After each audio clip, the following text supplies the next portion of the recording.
So that part, I mean, I firmly agree with you. Like, you can be an average coach, but if you have a great relationship with your athletes, you can still get them to do crazy good stuff because there's a level of trust Yeah. there and respect Yep.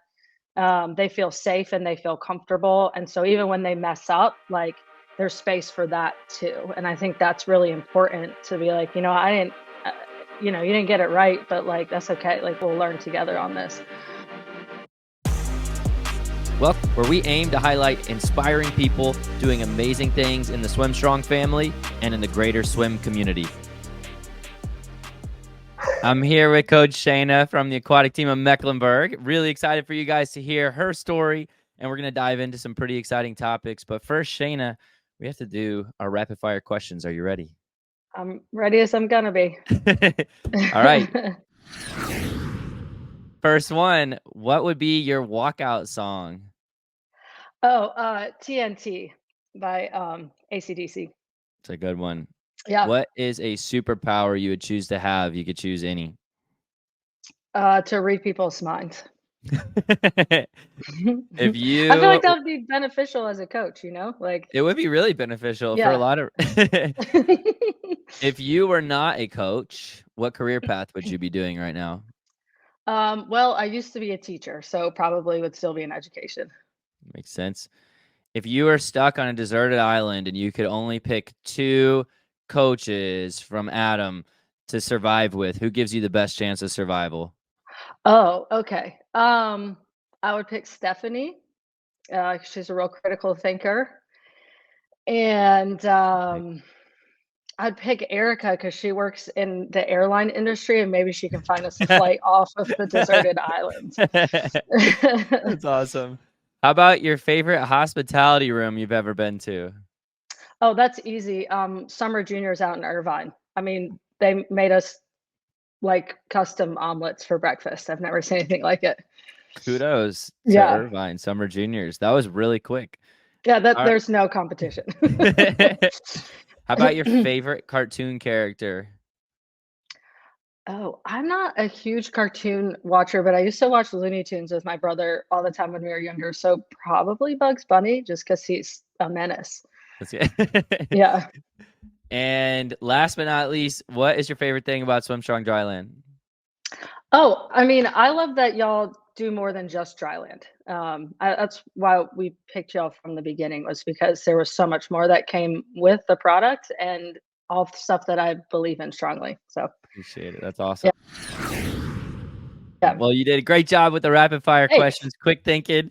We'll jump into more about you now. I want people to really hear all about where you came from, how you ended up in coaching in the first place. Could you share a little bit about your journey into coaching and kind of how you got to where you are? Yeah, I mean, so I didn't start swimming till I was a freshman in high school. I did like summer league a little bit, but even that I didn't start till I was like 11 or 12. And so I got into the sport really late, but I fell in love with it. I had been a softball player for years. So I started coaching summer league when I was in high school, and I loved doing that. I did that through college, and then I decided to go to grad school. And my dad, understandably, said he was not going to pay for grad school.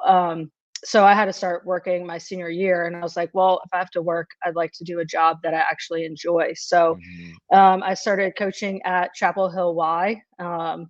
Age group like 13, 14-year olds, primarily a little bit assisting with the senior group there.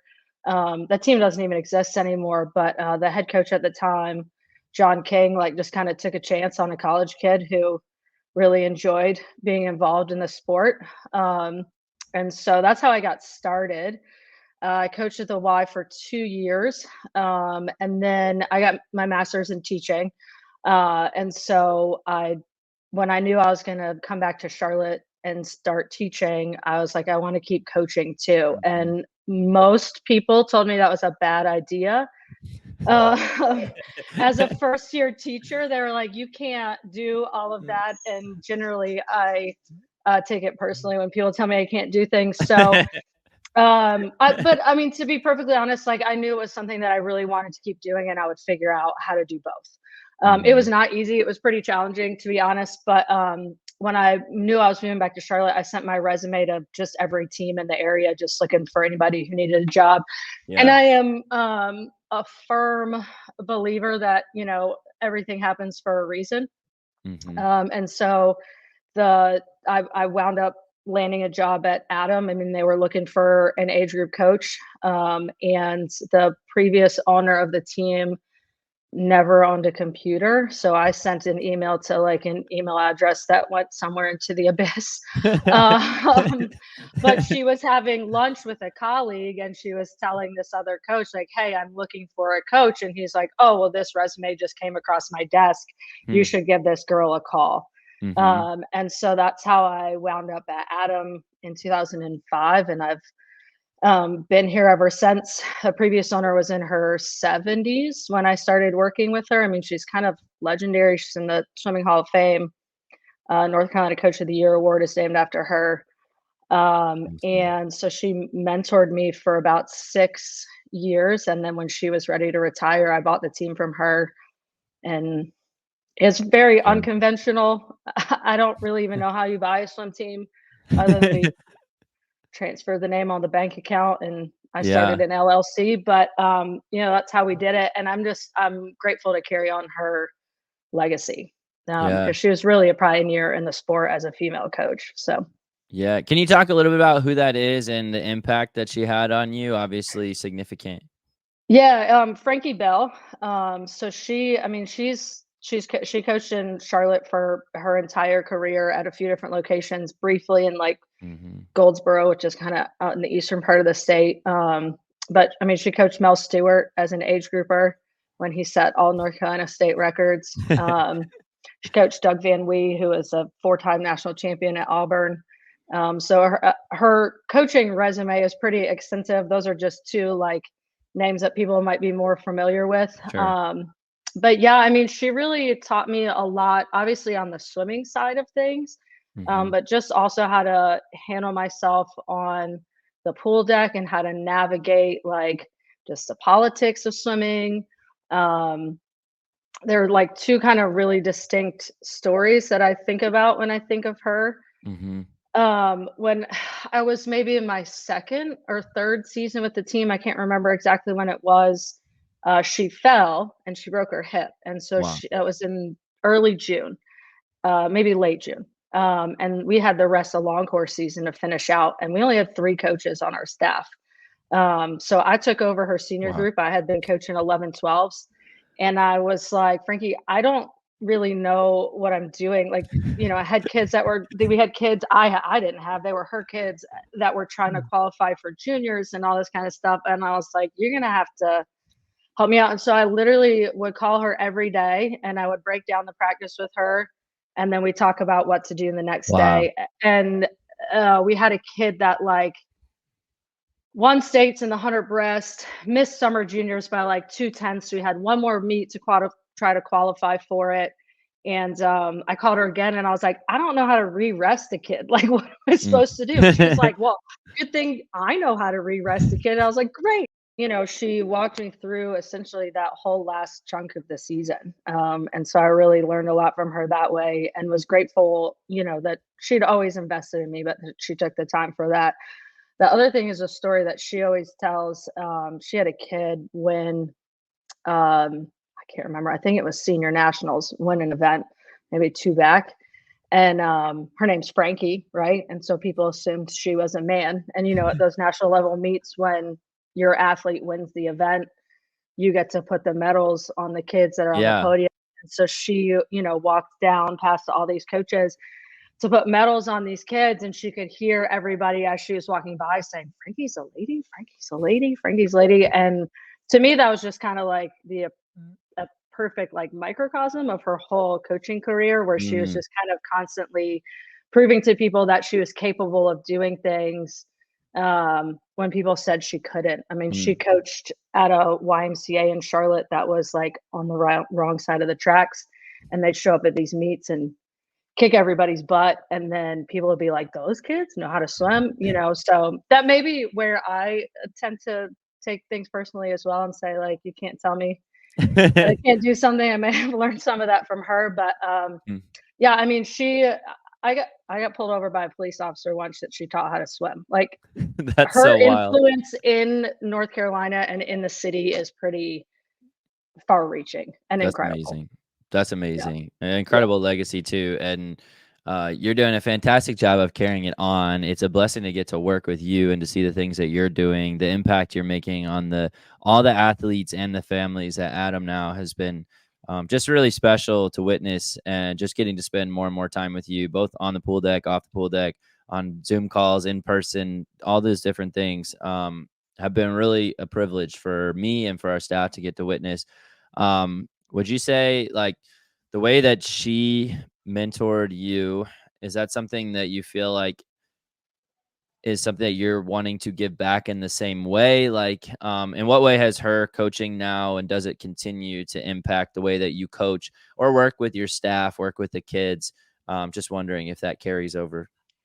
Yeah, I mean, I think in some ways it does, and then in some ways I have to be my own person, and be true to who I am as an individual as well. So, Mm-hmm. I often think about her legacy in the sense of being a female coach and what that looks like, and empowering other female coaches.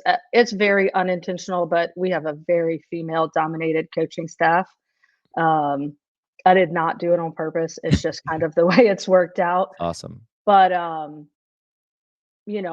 think about that often when I work with my coaching staff. And I also think about our female athletes. Not that I don't think about the boys too, but it's just in a different sort of way, that if swimming can be a space to help them grow in confidence and teach them how to advocate for themselves and believe in themselves, um, then I want to be able to do that too. Just tiny little anecdote. Yesterday, we're getting ready for senior sectionals this weekend. So we're just trying to have a little bit of fun and keep it light. And so I sent kids off the blocks like two at a time and Mm-hmm. had them just race a 25 free just for fun. And I was like, Yeah. and then if you win, like practice your celebration, like give me your best celly, you know?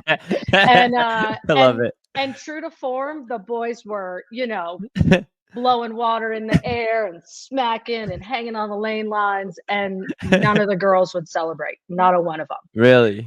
And that's okay. Like, if they don't Mhm. want to do that, that's fine. I'm not trying to force them to be somebody they're not, but I also want them to have the confidence to be able to say, like, I'm really good at this Mhm. and I'm capable, and Mhm. not feel like that's a prideful thing to say, to acknowledge like that you are good at something, because the Mhm. men in the world don't have a problem telling you how good they are at things. Sometimes, no offense, sometimes even when they're Sure. not, right? So Yep, like, yep. let's be real. But so I think about it in that sense, but then also, she was really old school, like really old school. I mean, we're talking, 8,000 yards a day kind of practice. And that's, to me, that's not how swimming is anymore. There's certainly something Mhm. to be said for like high volume and like putting in work and trusting the work that you've put in. But the sport has changed so much in the last Yeah. 15, 20 years since I took over and since she was coaching, that I also have to be willing to adjust and adapt and approach it in a way that's relatable to the kids that we coach now. Yeah. That's amazing. There's a lot of things you said there that I wanna hit on, including your coaching style, your mindset, where that comes from. But first, what struck me is your passion, for developing people, and specifically too, just talking about the challenges and adversity and doubt and things that you might have to deal with as a female coach that male coaches don't even have to think about. Um, I'm curious if you could share, because I do think it is unique to have a majority female staff. That's not something that is super common. And so anyway, could you talk a little bit about maybe some of the doubt, if you've noticed people doubt you because have you seen that? Like, because you're a female, people think, oh, like, whatever, I don't know, fill in the blank. Is that something you've experienced, or can you talk a little bit about that? Yeah, I mean, I would say now I don't experience it as much, but I've also been on the pool deck for over 20 years at this point. So that looks a little bit different than I did when I first started and I was, 21 years old, or even when I bought the team, I was barely 30. Mm-hmm. So it looks different over time. I do think like on some level respect is earned. And so there are just dues that you have to pay Sure. to earn that respect and prove that you're competent and capable. But I also definitely think that I've been in rooms where I've been talked down to just because somebody didn't know who I was or just because I was a female. Mm-hmm. And I think at the end of the day, like it is what it is. But that's not going to make me be silent, you know? I have to understand that, like, learn how to navigate that in a way that's so respectful towards other people. Um, and then also continue to advocate for myself and advocate for my athletes. I usually get in trouble when it's not about me. Coaching is not about me. I usually get in trouble when I'm advocating for my athletes, and I feel like things aren't fair for the kids. And there are a lot of people, unfortunately, in the sport that don't think about it that way. Mm-hmm. And so, and then so in that case, like I'm just not going to be silent. Like I'm going to say what needs to be said. And the funny Mm-hmm. part is, Stephanie is my head age group coach. We talk about this a lot. After the fact, we'll always get people like when we speak up and say something, we'll always get people after the fact that will be like, "Oh, I'm so glad you said that." And it's like, cool. Like you could have supported me in that meeting, Right. like that would have been really awesome if you had been like, you know Yeah. what, I agree. But I think at the end of the day, I'm not going to walk around with a chip on my shoulder about it. I'm always Mm-hmm. going to try to do what's best for the kids. And try to do it in a way that's still respectful, regardless of how somebody else is going to treat me. But, I will say, like, on the coaching side of things, it can be really daunting to stand on a pool deck and be one of only a few Mm-hmm. females on deck. I was at trials in 2021, and I think there were probably less than 20 female coaches on that pool deck. Every time I go to juniors, I count how many female coaches I see, and if we hit 13, it's a good year. Mm. That's an eyeball, but still, I do Yeah. it every year. I walk on deck and I Mm-hmm. count. Um, Mm-hmm. and so, I think it's a tough place to break into. And for someone like me who didn't swim in college, I don't have those kinds of connections either. I have to create my own.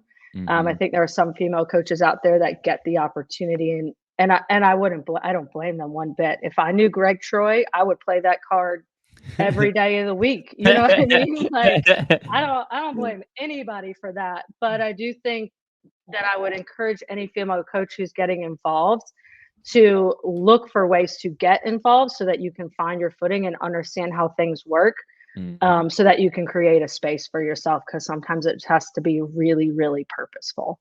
Yeah. I was gonna say something that you've done really well is navigating that with such grace, but also tact and like hard work. And you've like just done such an incredible job. And people don't want to talk about stuff like that. I don't think people are uncomfortable maybe talking about that type of thing, but it's like that's the experience probably of every female on the pool deck, I would guess, for Yeah. when you are in the minority and you feel like people are and people are either thinking something about you or saying something about you or looking down or whatever it is. It's different, it sounds like, for sure, for a female versus a male coming into the swim coaching world. And so we do need more voices of people who have that experience and are like, hey, I'm really trying to blaze a trail and not let this just be the way that it is, Right. like, cause it's a hard balance. And I have no idea how to navigate this. If I was in your position, but like knowing, hey, this is a real thing versus, what am I going to do about it? Like, that's always the challenging thing. And I feel like you're doing such an amazing job of that. By leading by example and using your voice. And that's something that, just a lot of people are afraid to do. And so, but I think talking about it more is really important, and men talking about it more is really important, because if men are in the majority in the swim coaching world, which clearly they are, then you need those voices to be speaking too, right? You can't just have the ladies advocating for themselves, which Yeah. is important, but it's important for other people too. So anyway, I appreciate you talking about that subject. And I was actually going to ask you what advice you would give to a female coach who's trying to come in to the swimming world and feels that way, like, oh, this is intimidating, this is scary, oh, my ceiling's maybe right here because this is what other people have put on me. And how did you, this leads a little bit into your mindset, but how, as a young coach and as a female coach, and having that mindset of I love doing things that people tell me I can't do, what did that look like for you in your early days of coaching, overcoming different biases, overcoming doubters, overcoming adversity? What did that look like for you mentally as you were going through that process? Because even though now it's like 20 years later, it's like, this girl's freaking amazing. You probably at different points, like, I'm sure there were a lot of lows in that time for you to get to this point. And so I'm curious to hear a little bit more details of the journey. Yeah. So I think if you are walking around with no doubt, then you're probably not being honest with yourself. Like, none of us have it all figured out, right? So I think it's pretty normal to be like, oh, I didn't get that right. I wonder how I could do this differently. This summer I wasn't super happy with the way we swam at Futures, and so I did a lot of like self-reflecting. Okay, I asked you for Joe's number at Crow Canyon because I wanted to pick his brain. His team's about the same size as ours, and they're crushing it. But I would say, as far as like significant doubt or uncertainty, even as close as 3 or 4 years ago, our team went through a huge staff change that was pretty emotional, and it I don't want to get into the details, but it was a lot. And so I had been coaching age groupers for a long time, 13, 14s. That's always where I felt my like strong, like where that was my bag of tricks. Like, I could coach the crap out of 13, 14-year-olds. And I had to transition back into senior swimming, which I had done before and I love doing. But it's different. And so, there was a lot of uncertainty even then for me on what does that look like and how do I do a good job with these kids? Because they were super talented, and I didn't want to mess it up. I mean, that's the honest truth. Like, I don't want to mess that up for these kids. I feel a sense of responsibility to them. So, I think like I talk to the kids a lot about stacking small wins, right? Like, it's never going to be this giant win. Like, we went from here to here and there was nothing in between. It's sort of the same idea as trusting the process, right? Like, you have to go through the steps to get to the end. And with coaching, like, there kind of never is an end, right? You're always restarting with a new group of kids or a new season or whatever. And so, but if I can stack those small wins and say, okay, we did this better this season than we did the last season, so we're moving in the right direction. And we did this better than we did last season, so we're moving in the right direction. Then it allows you to sort of recognize where the doubt creeps in that's not true, and sift through what is true, right? And that allows you then to figure out, okay, these are things that we really do need to work on. Like, we didn't do a good job with X, Y, and Z, and we can be better. So how do we get better? But we did do a really good job with A, B, and C. And so let's continue to build on that. So I think recognizing those kinds of things and having measurable goals throughout a season, sometimes like culture is harder to measure, but I think you can. That allows you to work through a lot of those doubts. I think also being really honest with your athletes and saying, like, I don't have all the answers. Like, I don't always know either. We're figuring this out together. Can take some of the pressure off. And I don't think there's anything wrong with saying that to a kid sometimes. Like, okay, I know we've got a problem here. Let's work together to fix it. Yeah. Those are great ways to view things that I think very few people actually do because it takes a lot of humility. Even though you've had, honestly, some great seasons, you had one meet where you're like, this didn't go the way that I wanted. I want more out of this. And so instead of just saying, like, what every coach does, oh, it's just a swim meet that didn't go my way, which is true. That's how some swim meets go. You're like, what can I do better? What can I do more? Instead of like being afraid of like doubts or wondering what you could do better, you like went after it head on. Call Coach Joe. You call a coach from across the country who's doing a great job too, to see if you can get any insight. Like that's a level of coaching. To me, that's how all of the greats become great. I've never heard a great coach or legendary coach say, yeah, I just was so smart and I figured all this stuff out on my own and was a good, like every legendary coach from like John Wooden to Phil Jackson to like Vince Lombardi. You could talk about any legendary coach in any sport and they're going to say that they were always learning from other people and they never got full of themselves. And it was always a constant adventure. And I loved how you talked earlier too about just how the sport is constantly evolving and you have to evolve with it. And if you don't, you're going to fall behind. But that's something that I think is really challenging for a lot of people to do because it shows vulnerability. It shows like, hey, I don't know everything. I have doubts and fears and sometimes question and you're talking about like, hey, sometimes an athlete comes to me like, I'm not sure yet about this problem, but let's figure it out together. Is that mindset come naturally to you? Is that something you just realize you need in order to be great? Is it something that comes from like people you admire and look up to? Where does that come from? Because I don't think that's natural. I think human nature is to be super prideful and pretend like we have it together. Is that something that you learned? Is that something you realized you just needed? Is that something that's like built in? Where does that come from for you? I mean, I don't think that's built in. Like, I think I'd be giving myself way too much credit if I was like, this came by it real honest. But I mean, there's a couple of things. One, so I will give just my family a lot of credit. As a family of athletes, I'm like the only one that didn't play a D1 sport.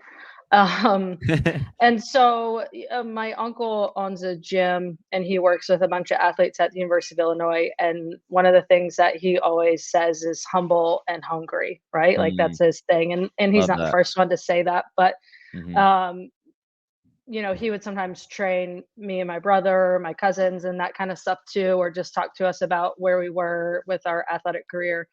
And so I and my parents in the same way, it was always like, what do you want to get out of these things, right? And always Mm-hmm. viewing it as an opportunity to learn. So I think some of that is just sort of the way I was raised. Yeah, And that phrase humble and hungry has always stuck with me because like I if you love ever that. get to a point where you think you have it all figured out and you aren't hungry anymore and you get complacent, like that's the moment that everything Mm. nothing's gonna you don't have it figured out anymore. You're gonna learn Yeah. real quick that you don't actually know what you're talking about.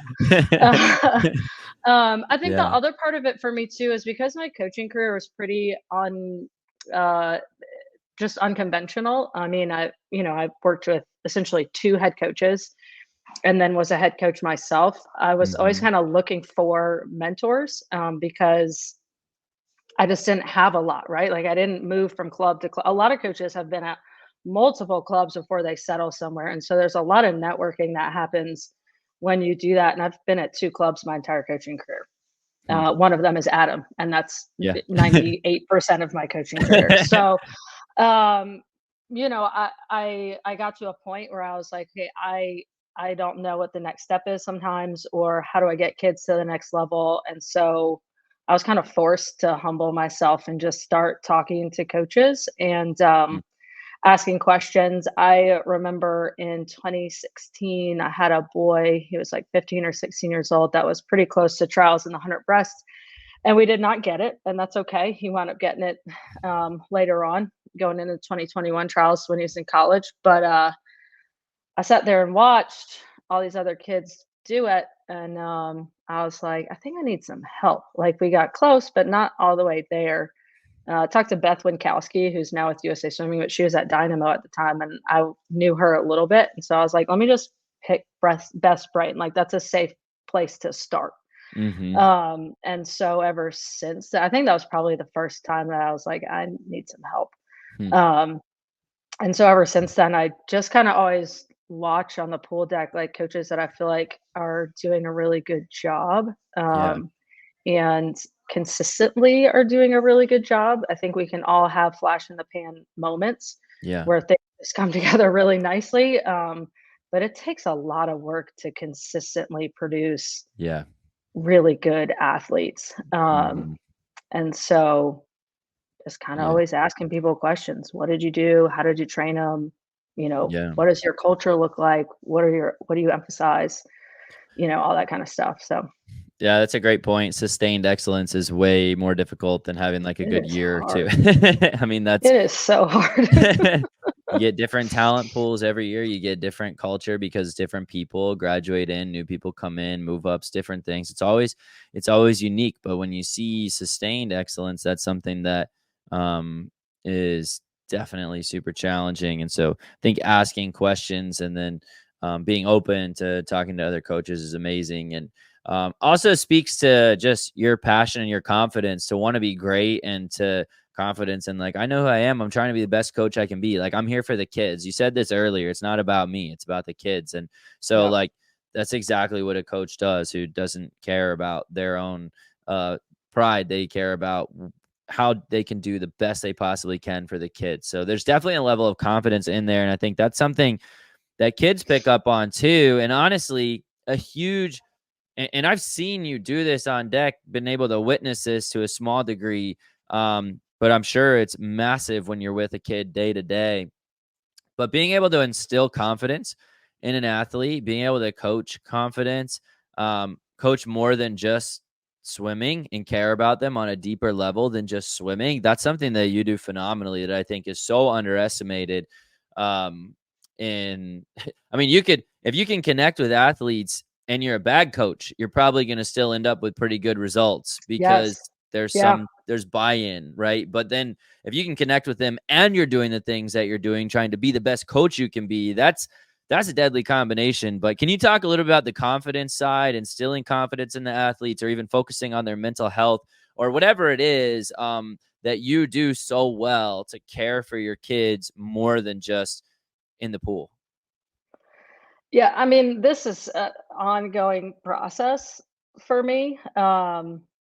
I don't know that building the relationships part, I feel like has always been something that I was intentional about. Even when I was young, like when I decided I wanted to teach, like I like history, but I didn't go into teach high school history because I was like just this big history buff. Like, don't Mm. ask me any dates. I don't know. That's what a textbook is for. You know what I mean? But like I went into teaching because it was an opportunity to work with kids, and to be a positive influence to the best of my ability. And I'll never always get it right, but I'm going to try my best.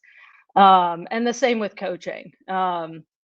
So that part, I mean, I firmly agree with you. Like, you can be an average coach, but if you have a great relationship with your athletes, you can still get them to do crazy good stuff because there's a level of trust Yeah. there and respect Yep. that they feel safe and they feel comfortable. And so even when they mess up, like there's space for that too. And I think that's really important to be like, I didn't, you didn't get it right, but like, that's okay. Like, we'll learn together on this. Um, but on the mental health side of things, I was talking about 4 years ago, I took back over senior swimming. It was a really rough time in our club. It was also right at the start of COVID. So like there was a Mhm. lot going on. Yeah. And I mean, it was like if it could have all happened at once, it happened at once for our Yeah. team. Um, and I'd never experienced anxiety before, ever Mm. in my entire life, or not that I was aware of at least, and certainly not to a point where it was like pretty crippling. Mhm. And fortunately and unfortunately, my husband has dealt with that before, and he was pretty able to be like, "That's what this is," because I didn't even know. Mm. Um, and started going to therapy, and it made all the difference in the world for Mm. me to be able to learn how to handle that and how to process it and to move forward. And so I would never wish that on anybody, but I also don't think that I would be able to relate to what some of my athletes experience if I hadn't experienced it for myself. Mhm. And so, sometimes you don't know what you're looking at until you've experienced it on your own. And I would never wish that sort of feeling for anybody, swimmers or likewise, but I do think it's given me a better awareness and a better, just more empathy for people in Yeah. those kinds of situations that I just would have never had before. Mm-hmm. Um, and so I just really advocate for my athletes to take care of their mental health. I think, happy swimmers are fast swimmers, and Mm-hmm. confident swimmers are fast swimmers. And really, I mean, at the end of the day, even if they're not that fast, if they're happy and they're confident, like, that's great too. I mean, that's Yeah. that's the most important thing. You know what I mean? So, like, I Mm-hmm. think um, swimming is a tool to kind of reveal those things sometimes for kids that they would experience at some other point anyway in their life, and really teaches them how to manage it. And so, if I can be a part of that process, then I'm grateful for that, even though it's Yeah. really hard sometimes. But I would rather them experience it in a safe place with us than somewhere else where it's not as safe. Yeah. Um, so, I don't know. I don't have all the answers by any means, but um, I could tell so many stories of kids who have, like, even at this season, at the start of the season, were a mess, right? Like, struggled to make it through a practice because the fear was so crippling. And Mm. now that they've gotten the help that they've needed, like, they're completely different people. Mm-hmm. And that to me is just fantastic to see them blossom in That's that way, awesome. even outside of the pool. Yeah. Um, That's incredible. And I do want to take a moment too to plug, like, for the story. When you do get to a point where anxiety is that rough, it is super challenging. And I've been in that exact same point myself, around the same time as you. And it's not fun.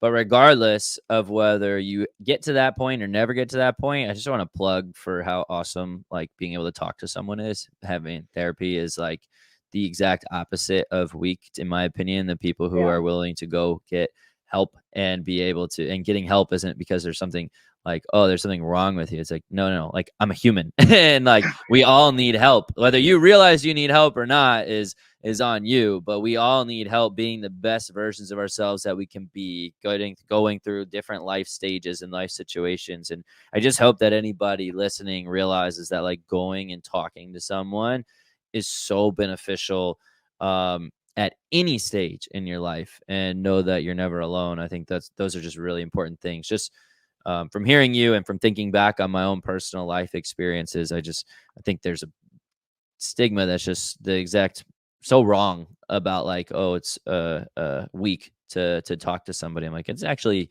the exact opposite.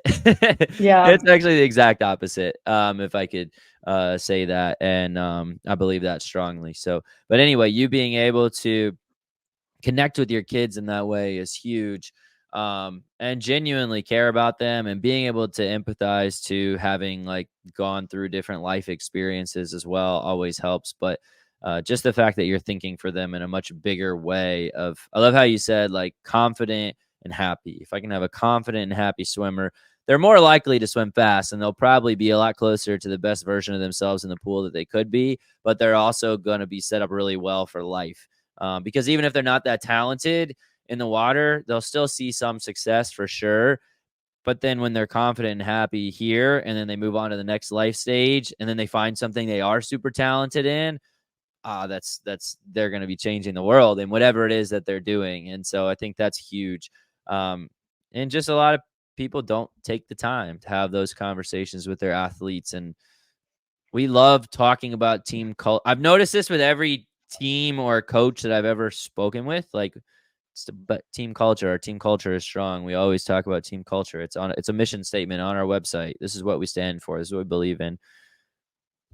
And then if you were to go on deck and, like, spend a few days at their practices, you'd be like, this does not at all line up with what your website says. And I just think, but that's not the case with you guys. It's like, oh, this very much lines up with your mindset and how you take care of the athletes and how you view them as whole people, not just as swim athletes. And Yeah. is that something that you preach a lot to your coaching staff? Is that something you guys how do you hold each other accountable? Is it something you guys talk about at your meetings? Or because implementation talk is super easy. Yeah. Implementation is something you're doing doing really well, but I would say a lot of people probably struggle with that.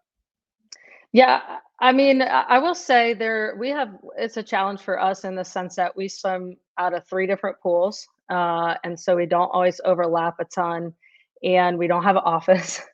So a lot of our communication is virtual. I try to meet with my coaches, like my full-time coaches, at least once a month, just face to face.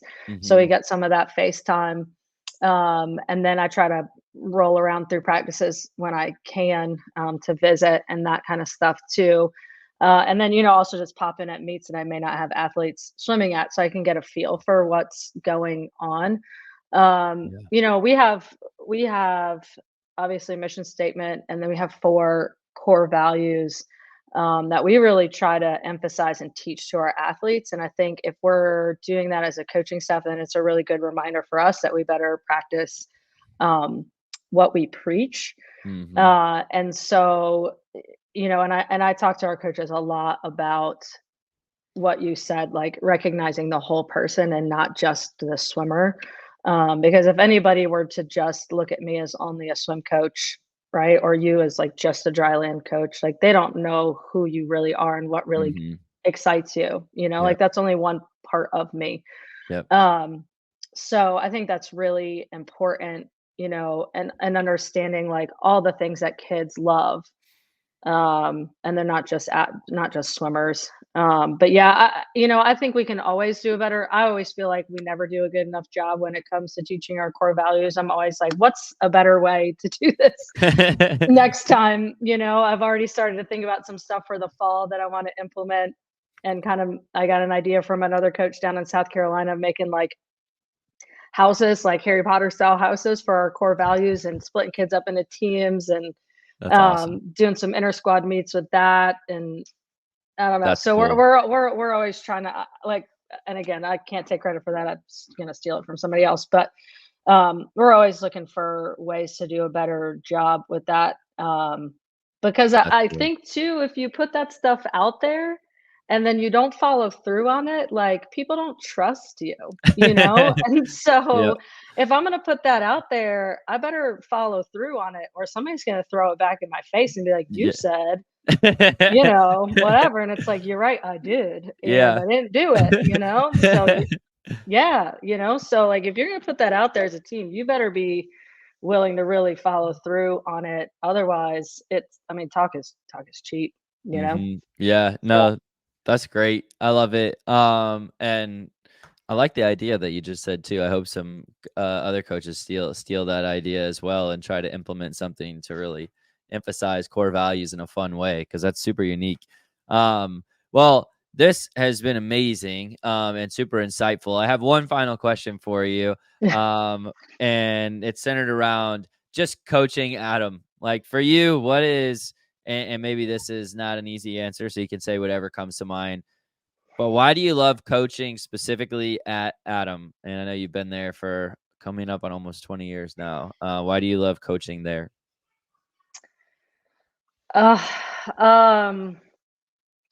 I like that we do have the opportunity to meet kids where they're at, and really get to know them.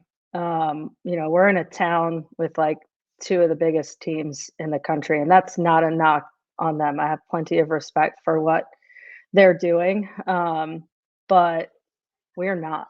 We're an eighth of the size of those teams, and so I love the fact that I could probably name almost every kid on the team, if I saw them walk through the door.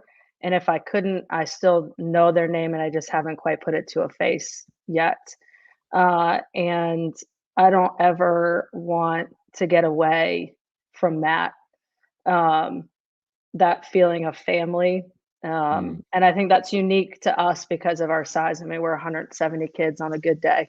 And so that's something I'll never strive to be 800 athletes, because I don't have the time to manage 800 athletes. But B, it takes away from, I think, what we're really trying to do, which is care for kids where they're at, and help them be the best version of themselves through swimming. Like swimming's just a means to an end, it's not the Yeah. end all be all. So That's awesome. So you're going to be a part of a special community if you're with Adam, and that's something that is really cool. And you can hear the passion even as you say it, and just the genuine nature of that statement is pretty incredible. Your athletes are super lucky and blessed to be coached by you.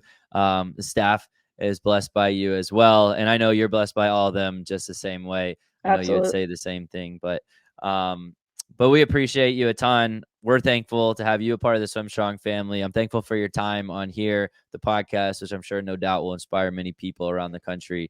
Shaynah, thanks so much for taking the time. Yeah, thank you, Eric. I appreciate you thinking of me. I mean, I don't know. I'm just trying to do my best out here. So doing amazing. Learning from you as well. And we're grateful for SwimStrong. I mean, it's been a huge asset to our team as well. So appreciate the kind words. Thanks so much. If you enjoyed this episode, subscribe to our YouTube channel to catch a new episode each Monday.